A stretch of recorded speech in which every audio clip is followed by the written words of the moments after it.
এখন বর্তমান স্বর্ণের দাম বন্ধুরি এত দামি স্বর্ণ কিয়ামতের পড়বে চোখের সামনে পড়ে থাকবে, কেউ স্বর্ণের লোভ সেই দিন করার সুযোগ পাবে না। এমন একটা অবস্থা শুরু হবে, দোকানদার বাজার থেকে কাপড় কিনছে, কাপড়টা পাস করার সময় পাবে না, কাপড়টা ব্যাগে ঢুকাইছে, পকেট থেকে টাকা দেওয়ার সময় পাবে না। বন্ধু ইযাতুল জিলাতিল আরদু জিলজালাহা, এই জমিনটা কাঁপতে শুরু করবে। শুধুমাত্র তাই নয়, ইযাস সামাউ ফাতারাত, আকাশটা বিদীর্ণ হয়ে যাবে। কি বিদীর্ণ হয়ে যাবে?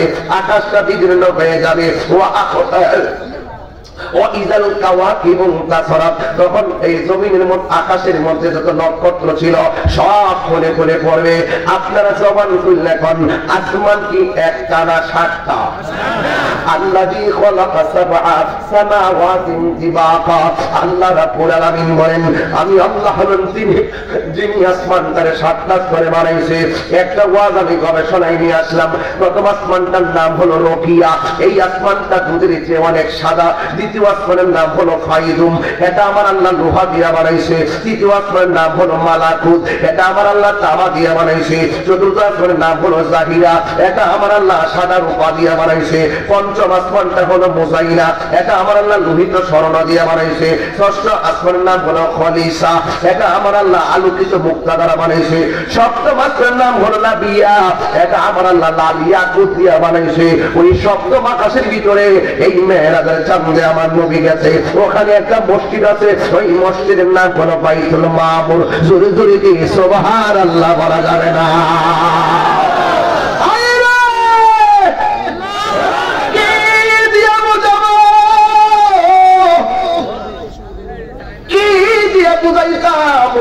শব্দ ওয়াজ ধরে ফেলাইছি, নর্মাল কোন ওয়াজ ধরছি না বাবা, একদম লাইন টু লাইন শব্দ ওয়াজ, খুব ঘটনাটা কিন্তু খুব হিসাবে ওয়াজ। ওই আসমানটা বানাইছে, একটা আসমান লোহা দিয়া বানাইছে। আরে বেটা একটা কাপড় এটার ওজন ধরে রাখবার লাগছে কতটা বাঁশ লাগাইছে। কথা বলা ওই খুঁটিহীন নীলাকাশ ভুবন মাঝে তুমি কুদরতি সারাই রেখেছো। ওগো আল্লাহ শুকর তোমার, আমাকে যে মুসলিম করেছো। ওগো আল্লাহ শুকর তোমার।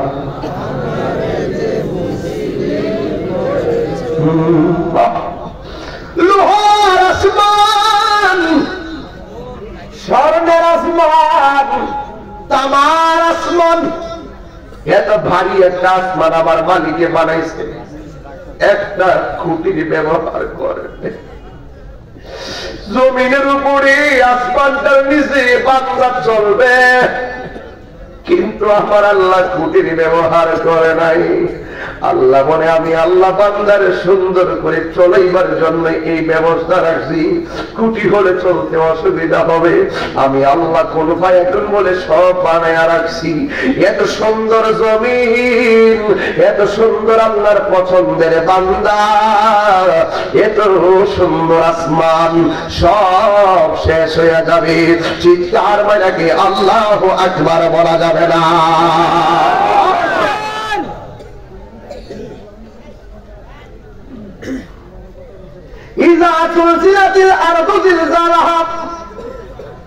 জমিনটা কাঁপতে শুরু করবে, কিন্তু আমার নবী বলেন সেই জমিনটা যখন কাঁপবে ওই সময় কিছু মহিলা থাকবে 3 মাসের গর্ভবতী, কোন মহিলা থাকবে 5 মাসের গর্ভবতী, কোন মহিলা থাকবে 8 মাসের গর্ভবতী। জমিনটা এমন একটা কাঁপনি দিব, 3 মাসের বাচ্চা ডেলিভারি হইয়া রক্তাক্ত হইয়া বের হয়ে যাবে, 8 মাসের বাচ্চা ডেলিভারি হইয়া বের হয়ে যাবে, 9 মাসের বাচ্চা ডেলিভারি হইয়া বের হয়ে যাবে। বন্ধু, ডেলিভারিটা কত কষ্ট আমার কাছে বোঝার দরকার নাই, কোরআন হাদিস পড়িরা বুঝবেন না, ডাইরেক্ট আপনার মারে জিগাইবেন আম্মা গো ডেলিভারিটা কেমন লাগে। মা জবাব দিব পুত্র তোরে যখন আমি প্রসব করতাম গেছি 10 মাস 10 দিন আমি স্বপ্নে দেখছি তোরে প্রসব করব, কিন্তু প্রসবের দিন আমার স্বপ্ন ভেঙে টুকরা টুকরা হয়ে গেছে। ব্যথার কারণে স্বপ্ন বইলা গেছি। বারবার আমি বলছি, আগে যদি জানতাম সন্তান প্রসব করা এত কষ্ট, কোনদিন পেটে সন্তান নিতাম না। আর ওই সন্তানগুলো আমার নবী আপনার নবী বলেন কিয়ামতের বিভীষিকাময় প্রান্তরে সন্তান পেট থেকে ডেলিভারি হয়ে যাবে। 1 নম্বর হলো কম্পন, 2 নম্বর হলো নিচের ব্যথা। সন্তান বলবে কি ব্যাপার, ওয়াকালাল ইনসানু মা লাহা, মানুষ বলবে কি হইল, আসমানটা কাঁপে কেন, জমিনটা নাচে কেন, মাটিটা কাঁপে কেন, আমার মার নিচ দিয়ে রক্ত ধরে কেন, এমন ভাবে হাই হাই করে শুরু হয়ে যাবে। ওয়াকালাল ইনসানু মা লাহা, কি হইল কি হইল, আমার মা কান্দে কেন। যুবক, তোর পায়ের মধ্যে আমি ওয়াজের মধ্যে বইলা দিয়া যাই, তাহিরির যদি 1 মাসের জন্য ভালোবাসা থাকো, তাহিরিকে যদি 1টা সেকেন্ডের জন্য ভালোবেসে থাকো, আজকে থেকে ওয়াদা কইরা যাও, আমার নবী বলছে যে এই ব্যক্তি মা বাবারে কষ্ট দেয়, আমার আল্লাহ কষ্ট পায়। এই কিয়ামতের আলামতের ভিতর থেকে মার ভালোবাসাটা বুঝা যাও, মারে কোনোদিন কষ্ট দিবেন না। মার মনে কষ্ট দিয়া তাহিরির কাছে মুরিদ হইয়া তাহিরির আব্বা আব্বা করবেন, আপনার মতন মুরিদ তাহিরির দরকার নাই। আপনি মা বাপকে কষ্ট দিয়া 10 তলা বিল্ডিং এ ঘুমাইবেন, একটা কথা মনে রাখবেন, ওই বিল্ডিং এ ঘুমটা আরাম হতে পারে অথবা খাওয়াটা দারুণ হতে পারে। আল্লাহর কসম করে বলি, মার মনে যারা কষ্ট দেয় এরা কখনো মনের শান্তি পায় না। কথা কথা ঠিক কিনা? নিঃস্বার্থে ভালোবাসে শুধু আমার মা, সুবহানাল্লাহ বলেন না? নিঃস্বার্থে ভালোবাসে শুধু আমার মা, ভবে যার তুলনা নাই। নিঃস্বার্থে ভালোবাসে শুধু আমার মা, ভবে যার তুলনা নাই। সেই মা তোমার চলে গেলে গো, সেই মা তোমার চলে গেলে সার হইব কান্দন। এই জগতে কেউ হবে না মায়েরই মতো, এই জগতে কেউ হবে না মায়েরই মতো। হায় রে, দুনিয়ার সবে স্বার্থে দোয়া করে, 2টা মানুষ নিঃস্বার্থে দোয়া করে। একজন হলো মা, আরেকজন হলো বাবা।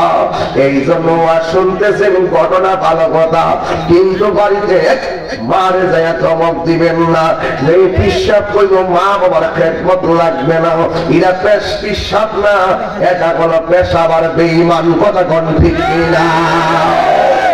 বাবা গো, ও বাবা, একটা দাওয়াত দেই বাজান, একটা দাওয়াত দেই। আগামী মার্চের 5 তারিখে আমার বাড়ির উরুস, আপনাদের সকলকে দাওয়াত করলাম। আমার এলাকার মহিমুদ্দিন যারা আছে তোমরা গুছাইয়া আমার সাদ্দামের সাথে যোগাযোগ করবা, কইরা সুন্দর কইরা, এবং আমার কাবিল আছে তোমরা যোগাযোগ কইরা সুন্দর করে তোমরা ইনশাআল্লাহ যাইবা। আর যারা ভক্তবৃন্দ আছেন যাবেন, একটু ওলি আল্লাহর দরবারে যা হাজিরা দিয়ে আসবেন। দাওয়াত করলাম। জীবনে তো সারা বছর তো মানুষের বাড়ি বাড়ি যাই, এবার আমার বাড়িতে আপনাদেরকে একটু বললাম ইনশাআল্লাহ মার্চের 5 তারিখ ব্রাহ্মণবাড়িয়া সদর, আমার নাম করলে চলবো ইনশাআল্লাহ। আপনারা সুলতানপুর দিয়া ঢুকবেন ইনশাআল্লাহ। আমার নগদ ওই মার কথা বলছিলাম না, ফাঁকে তারা 15 মিনিট আগে আমার কাছে কইছে হুজুর কালেকশনটা একটু করবার লাগে। আমি বুঝছি লোকটা 1 লাখ করে তো সবকিছু, উনিও চাই যে আপনাদেরকে একটু শরীক রাখতো। আসলে আমি ওয়াজের মাঝখানে আমি বললাম নইলে এরপরে কমিটি থেকে দাবি না রাখলে শেষ বেলা তাদের মনে কষ্ট থাকে। আর এটাও ঠিক আছে যে টাকাটা চাইলে আপনারা যখন টাকা দিবেন আপনারা সোয়াবটা নিয়ে মা বাবার জন্য দোয়াটা নিয়ে যেতে পারবেন, এটা খারাপ কিছু না। তবে একটা কথা বলি, টাকা দেন আর না দেন কিন্তু মাঠের থেকে উঠছেন না, ঠিক আছে তো? উঠবেন উঠবেন, মুরব্বীর 2 টাকা ছাইড়া দিয়েন, ফোলা ভালো উঠতে গেলে যাতা হয়ে দেবেন, ঠিক আছে? বাকিটা আমি বুঝুন না ইনশাআল্লাহ। আল্লাহ কবুল করুক, আমিন করুন। বাজান ও বাজান, এই জিকির হবে ইনশাআল্লাহ। আমার বাপ তো মার্চের 5 তারিখে দুনিয়া থেকে চলে গেছে। এই জন্য বাপের গজল থেকে চেষ্টাম। এরপরে মনে হয়েছে যে বাপ মার পাগল কিছু এখানে আছে, ঠান্ডা দেওয়ার পরে মনটা নরম হয়ে গেছে গা, এতক্ষণ হাসাহাসি করে নাচানাচি করছে, যখন ওয়াশটা ধরে লাইছি প্রত্যেকটা মানুষ কিন্তু মিলুপ হয়ে গেছে। আমার টার্গেট ছিল এই কিয়ামতের আলামতের পরে হাসরের মাঠটা কত কঠিন হবে, না আমাদের হিসাব না দিয়ে যে লড়তে পারবে না, এই বিষয়টা আলোচনা করা। তবে করব মাঝখান থেকে একটু সময় বের করে ফেলি, একটা লোক হাত তুললে কোনো